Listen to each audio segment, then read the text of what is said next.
Hi, and welcome to How to YouTube Like Gearhead Tour. I'm Paul Rainey, and today I'm going to be showing you how to create a custom thumbnail. If this is your first time here, and you're looking to improve your YouTube channel, or just get some tips on how to film, I'm here to show you just how we do it over at Gearhead Tour and what we do to help our channel grow. Today we're going to be talking about custom thumbnails.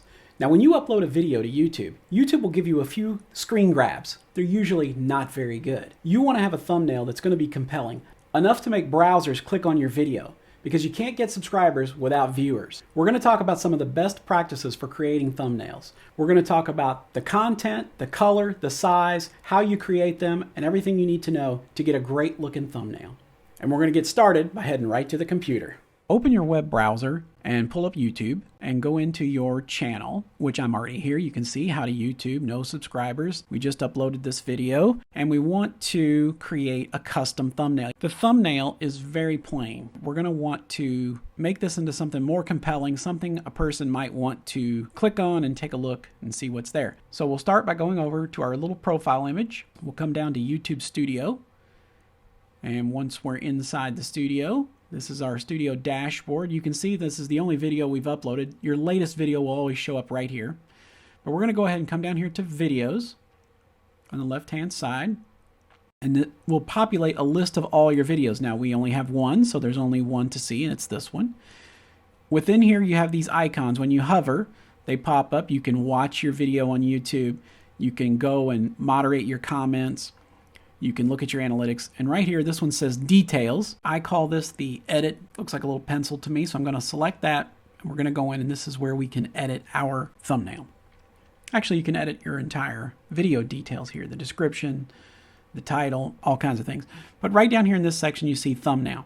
YouTube will take a few screen grabs from your video and put them here for you to just choose a thumbnail. Currently, this is the one that's selected. It's very plain, but none of these are really very compelling. So what we want to do is we want to upload a custom thumbnail. But before we upload a custom thumbnail, we need to create one. So in order to do that, I'm going to go out into some other software and I'm going to create a custom thumbnail. Now, the software that I'm going to use is Photoshop. If you don't have Photoshop, you might want to consider getting a subscription to Adobe's service, the Creative Cloud. Now, I'm not going to go into a lot of specifics on how to use Photoshop. It's a very complex program. It can take years and years to learn how to use it. You can use it on a very simple level. If you don't want to learn how to use it to create your thumbnails, there are a lot of other ways out there that you can create a custom thumbnail. There are websites that you can find that will help you create a custom thumbnail very easily. Just go out, do a Google search. I'm sure you'll be able to find one. For me, I use Photoshop. I make a lot of graphics for things. I use Photoshop because it's just a great program. And so I'm just going to switch over to Photoshop right now. Down in the description for the how to create a custom thumbnail video, you're going to find a link to a Photoshop template for how to create a good thumbnail. Now, the trick to creating a thumbnail is that there's actually more than one picture that gets seen on your thumbnail. There's the entire picture. If you notice all this image, including all the yellow areas, this red and gray bar, all of this is part of your smaller thumbnail, including the little timer. You can see here, this one says 17 minutes, 29 seconds from this SEMA Pictures video that was posted early on Gearhead Tour when we were testing the channel. I don't think this video perhaps exists anymore, I'm not sure. But you can see that the title that I made for it is cut off in this image. You notice here it says SEMA Pictures. Now, SEMA is a big convention, an automobile. It's the Specialty Equipment Manufacturers Association. It's held in Las Vegas every November, first week of November. And you can see here my title is cut off. Now, in my original small thumbnail, it's not cut off. But this view, the smaller view that you can see, is the area that's shown on some views. It's more of a widescreen view. Now, if I go over here to this layer and I just hide it by clicking the little eye, you can see that my original picture, it says SEMA Pictures, that you can see the whole word SEMA and the whole picture on my small thumbnail. That is the shape. It's what they call a 4:3 format. The smaller image in here, when you actually click on the thumbnail, it goes to the home page of your video. Before the video is played, it will show this thumbnail in this widescreen format. But you can see in the widescreen version, it's cut off, right? This is the top of the screen in the widescreen. You can see this is above the YouTube and your channel buttons. Down here is the play button, the playhead. And so this area is seen on some screens, and this area is seen on the smaller thumbnails that show up in the search and the recommended videos and so on. YouTube uses the same image for both thumbnails. So what you need to do is you need to create a thumbnail that's going to work for both pictures. Originally, I made this image, and I later learned that it doesn't work. It gets cut off. So I came back and I made this little Photoshop template, and I will again provide a link down in the description for you to download this Photoshop template so that you can use it to create your own thumbnails. And it's very simple. So if you come over here, you'll notice there are two layers. There's the layer that says replace this layer and the layer that says hide this layer. Now, if you hide that layer, that's where you're able to see the full image. So all you need to do to use this Photoshop template is to bring in your image and replace this layer. Just select this layer and then bring your image in and drop it right on top of this, and that's where your picture will remain. You can use this layer so that you'll know, are your titles going to fit within the area between these yellow bars. You can notice, keep your titles below this line, keep your titles above this line. If you do that, then the titles will be safe on any thumbnail view. What I'm going to do then is to bring in a picture and create a custom thumbnail. The image that you want to bring in needs to be 1280 by 720. I wouldn't make it any smaller than that. I don't know that it needs to be any larger. The thumbnail is not part of your video, so it doesn't need to be larger. Let's say you're shooting in high definition or at a much higher level, 4K for example. You won't need to make the thumbnail to match because the thumbnail is not going to be used in the video. It's just a placeholder. I went out and I went to my video and I just scrolled through until I found a screen that looked like an image that I'd like to use. The object of a thumbnail is to get more clicks to your video. You want to create something that's compelling, that people will click on to get them watching your video. There are what are considered to be some best practices for this. One of those things is to use a thumbnail that has a person's face. It's helpful. People like to see that.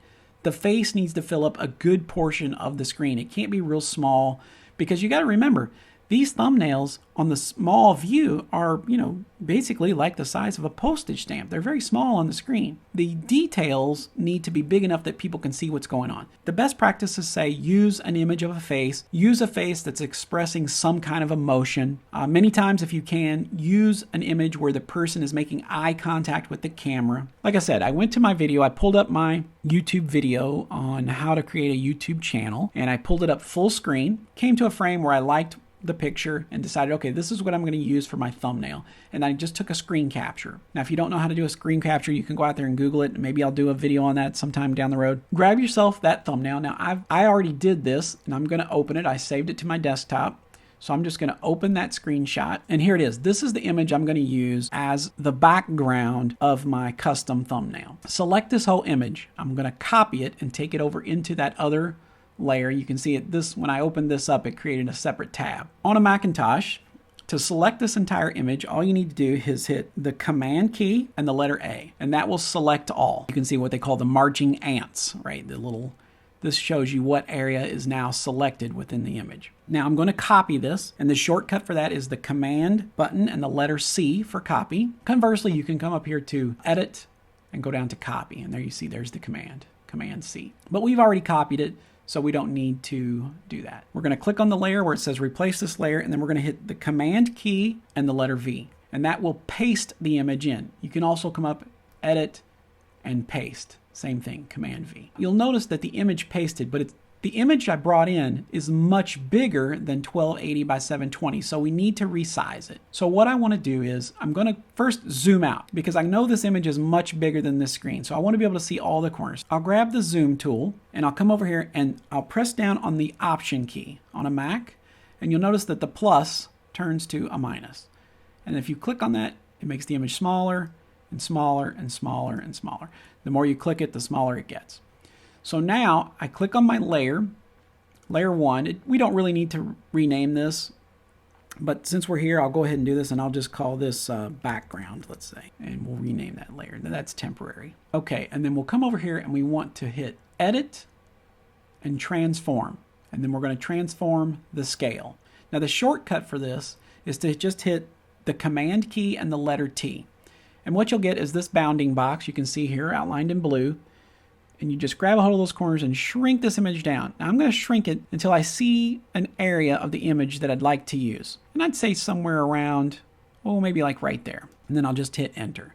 I'll come back over here and I'll go ahead and hide that top layer so I can see what it looks like. And there I am, kind of halfway filling the frame. I'm going to go on and use my zoom tool.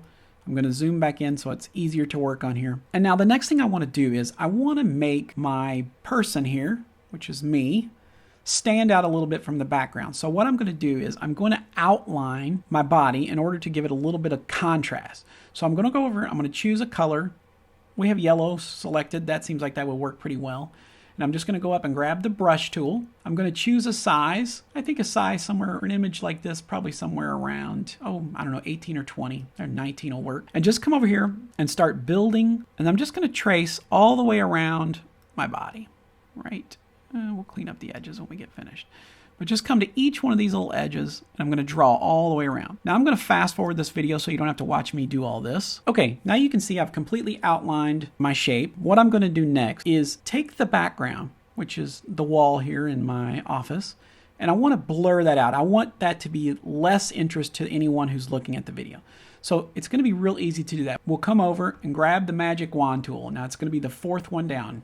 Sometimes it says magic wand. It may be different if it's not selected. It may be on the quick selection tool. It may be on the object selection tool, different ones. But it'll be the fourth one down typically, and it's called magic wand. The shortcut is just hit the W key. So what I'm going to do then is I'm going to come in and I'm going to just put my magic wand right on top of this yellow, and I'm going to select it. And again, you'll see we have all these marching ants. That means this little yellow bar is selected. I want to blur everything out, but I don't want to blur out the foreground. So what I'll do is I'll go back to that magic wand tool and I'll change it to the quick selection tool. So I'll take the quick selection tool and I'll come down, and I want to also select all of this inside the yellow. So I just start selecting and sliding around. I'll go right along the border of that yellow. Now I don't want to go onto the outside edge. If I go out here, it's going to start adding this. So I just click and hold inside, and I'll go along and just select everything on the inside. Now you see there, and it grabbed all this gray, right? So it's doing that really well. And there you have it. Now everything is selected. This is what's selected, the inside selected.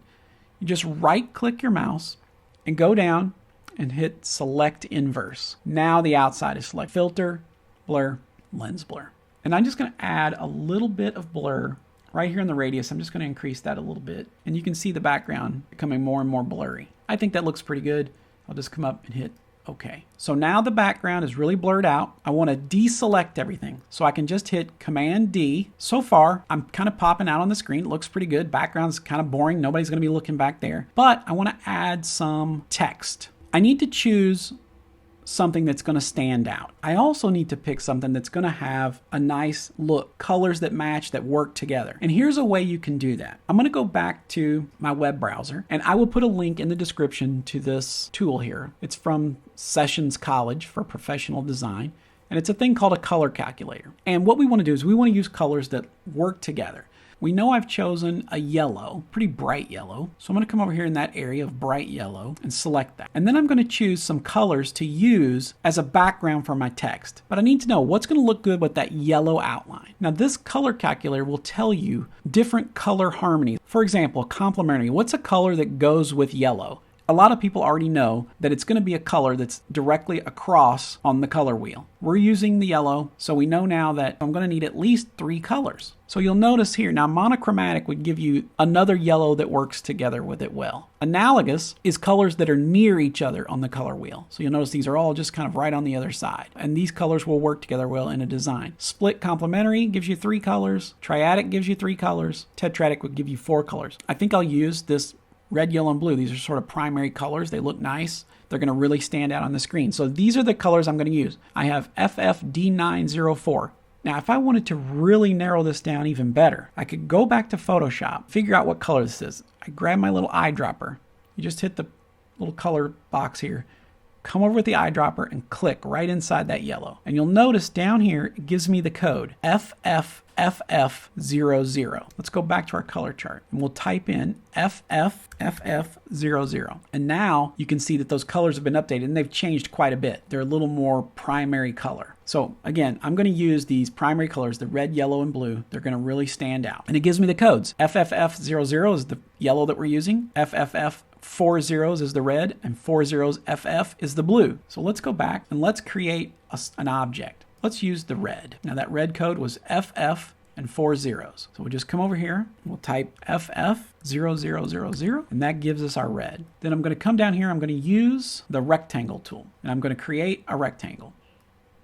I'm just going to drag it out about half the size of this screen, and it will automatically fill with the color we chose. Now I'm going to choose a second box. Checking the color again, 4 zeros and 2 Fs. So we'll click on there, and we'll do the same thing. We'll drag out a box. And I'm going to make it roughly the same size as the one above. I'll just go on and repeat that process and build 2 more boxes, one blue and one yellow. Now we have all 3 of our layers here that have different colored rectangles. The next thing we're going to do is we're going to put some text on each one of them. So I'm going to choose the red rectangle. I'm going to come over here and I'm going to change this to the color to white. Now you can do this after, but I like to go ahead and do it first. I'm going to pick the text tool, which looks like a T, and just come up here in the red and I'm going to type create. And I'm going to use all capitals. You'll notice the letters are very small. We're not going to be able to see that. We need that to be really much bigger and bolder. So I'm going to come up here to window, and I'm going to look at our characters. The character palette comes up and shows us the font that's being used, the size, its kerning, and also, how it's aligned. Is it centered? Is it to the left? I'll click centered.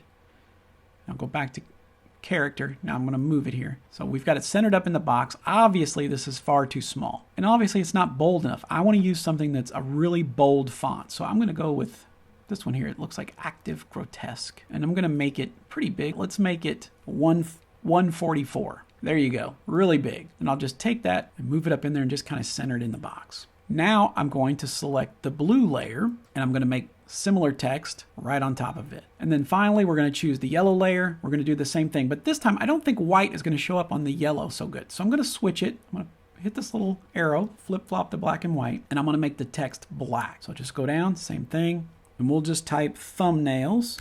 And you'll notice it's too big. It doesn't fit. So what we can do is we'll just highlight all that text and come up here and take that down to, let's say, 96. And there you go. That fits pretty well. But I don't know. I don't like it. It looks like it would be not as easy to read as the top 2 words. So what I'm going to do is I'm going to cheat a little bit. I like its width. I just don't like its height. So I'm going to come over here on this layer that says thumbnails. I'm going to right click and I'm going to click rasterize type. Now it's no longer text. It's now an image. And if I hit the Command T, I can take that bar at the bottom and I can stretch this by holding the Shift key. Just stretch it down. This is called the layers palette. I'm going to go to the layers palette and I have the red box and the word create. I'm going to click both of those. I'm going to click create. I'm going to hold the shift button and hit rectangle 1. And then I'm going to hit the command and the letter E. And now they are one layer. Okay. I'm going to do the same thing to the word custom and the blue layer. So click custom, shift, hold the shift key, click rectangle number 2. In this case, it's the blue one. And then I'm going to hit command E. Now that's one layer, and then I'm going to do the last one, which says thumbnails. Now I have 3 separate layers. I want to sort of, this is a little bit, it's not fun, right? It's a little too straightforward. So I'm going to mix it up a little bit. I'm going to click on create. I'm going to hit Command T. That's to transform. Now we know that we can change the size, but we can also change the rotation. If you watch the cursor, you'll notice when I pop outside, here's how we make it bigger or smaller. But if you come outside, it becomes curvy. And this allows us to change the rotation. So if I take this part and I just rotate that a little bit, looks great. And I'm going to click in the middle and hold, scoot that up just a little. Now I'm going to go to the custom. I'm going to hit Command T. I'm going to rotate that a little this way. And then you know what? I might even take that and overlap. And I'll do the same thing to thumbnails. And I'll rotate it back the other direction. There's one thing I haven't taken into consideration, and this is what I did the very first time. I don't know where my save title area is. So if I go back and I turn on the layer that says hide this layer, you can see that part of the word create is now missing. So what I want to do is, but I have a little bit of room below the thumbnails. So what I'll do is I'll grab over here thumbnail and I'll hit shift. I'll click on the custom and create. Now I've got all three of those layers selected. I'll hit the letter V, which is the move tool. And if I grab those, all three of those will move together. And you can see I can just move those down. And now all three of those are within, the words are within the safe title area. We'll hide this top layer again, and there you have it. That's a fairly good looking thumbnail, right? It has a look. And probably what I'll do with this channel is I'll probably keep this sort of look and feel to all of my thumbnails going forward, so people will always have sort of an idea, oh, I recognize that thumbnail. That's a channel I know, it's a channel I trust. I'm gonna go there and watch their content. So now all you need to do is make sure you hide this layer where it says hide, and then you're gonna save this, okay? And if you'll notice in the instructions, it says right here, step 1, step 2, step 3. Step 3 is go to File, Save As, and save your thumbnail. We'll go up to File, Save As, and we're going to choose our project, How to Create a Custom Thumbnail, and we're going to put it in Assets. Now, I don't have a folder here for my assets. I'm going to put one, and this folder is called Thumbnail, and I'm going to put the thumbnail in this folder. Now, right now, you'll notice, as you're saving, this says YouTube Thumbnails PSD, but I don't want it to be a PSD. That's a Photoshop file. I want it to just be an image. So I'm going to click here and I'm going to slide down and select an image type. Now you could choose GIF, you could choose JPEG or PNG. I'm going to make it a JPEG. And then I'm going to change the title to Custom Thumbnail. In this case, thumbnail. It's the custom thumbnail. And I'm having a hard time typing my letter T today. There we go. And I'll hit save, and now it's saved in the folder. Now, saving size, I don't need it to be this big. That's a giant. It's 441K. That's a big file. I still want it to be good quality.